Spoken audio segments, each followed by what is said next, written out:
Hello बच्चों, अब हमारा टॉपिक है मोललता। आपने नॉर्मलता पढ़ ली, मोलरता पढ़ ली, अब हम पढ़ेंगे मोललता। देखो, तीनों की डेफिनेशन लगभग मिलती जुलती है, आपको कंफ्यूज नहीं होना है। नॉर्मलता में क्या है? 1 लीटर विलयन में विलय के ग्राम तुल्यांकों की संख्या, ठीक है। मोलरता में क्या है? 1 लीटर विलयन में विलय के ग्राम मोलों की संख्या।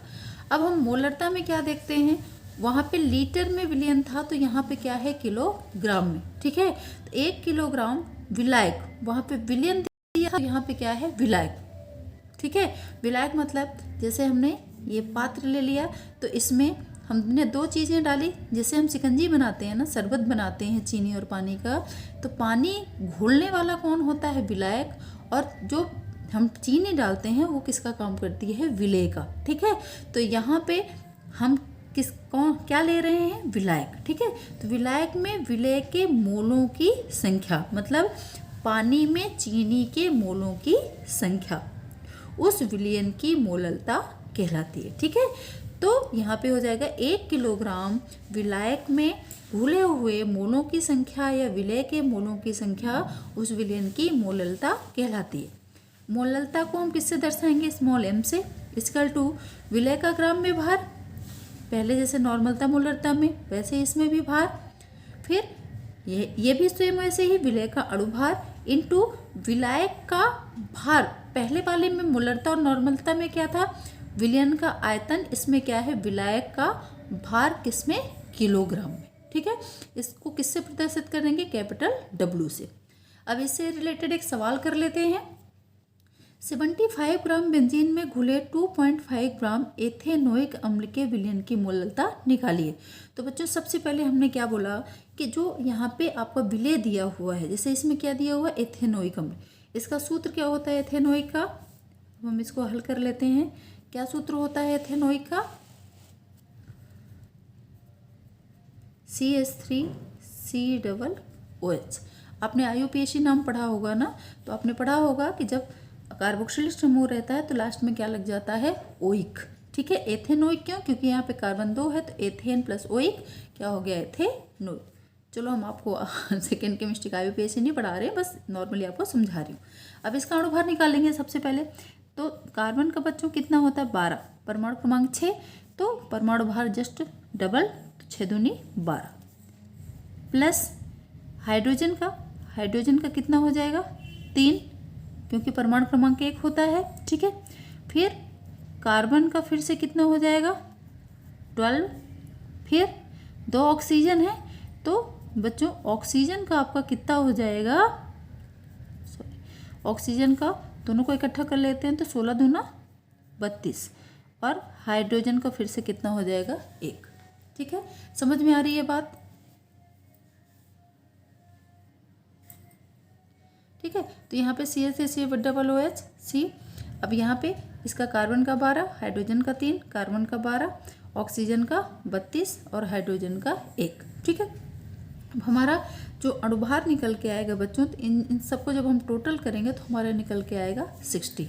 मतलब यहाँ पे लिख लो CH3COOH का अणुभार, ठीक है। मतलब क्या निकल के आ गया आपके पास? Small m।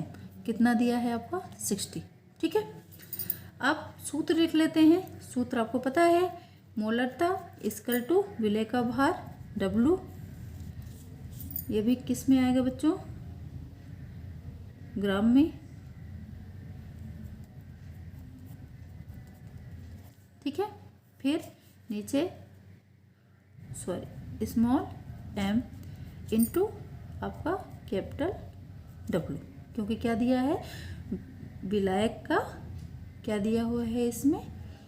किलोग्राम में भार, ठीक है। इतना क्लियर है? ठीक है, आगे बढ़ें। तो यहाँ पे बच्चों आ जाएगा आपका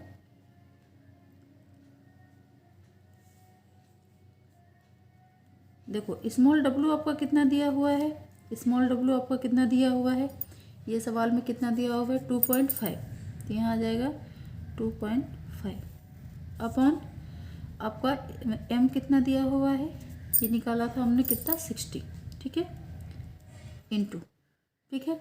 अब यहाँ पे जो किलोग्राम में भार मतलब कैपिटल डब्ल्यू दिया है बच्चों, ठीक है, वो कितना दिया हुआ है 75 ग्राम। कितना दिया हुआ है 75।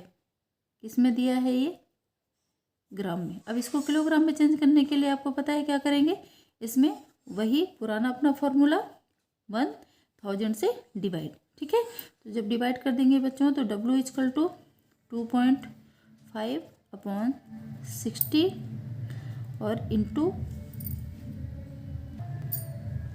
तो ठीक है बच्चों, यहाँ पे आपका कितना आ जाएगा 60 इंटू 0.075, ठीक है। जब हम इसको 1000 से डिवाइड कर देंगे तो इतना आ जाएगा। और जब हम इसको बच्चों कैलकुलेट करेंगे, ये कटेगा तो फिर आपका कितना आ जाएगा, इसमें क्या मोललता पूछा है ना, देखो यहाँ पे गलत हो गया, यहाँ पे हमने स्मॉल w लिख दिया, सॉरी, ठीक है। तो यहाँ पे आपका कितना आ जाएगा स्मॉल m, यहाँ पे भी लिख दिया स्मॉल m इक्वल टू आपका टोटल मान जब ये कट जाएगा तो कितना आ जाएगा 0.556 मोल किलोग्राम, क्योंकि ये किस में दिया हुआ ग्राम में, तो इसको हम किलोग्राम में कन्वर्ट करेंगे, ठीक है। तो ये हो गया आपका क्या मोललता, ठीक है। मोललता का एक उदाहरण हो गया।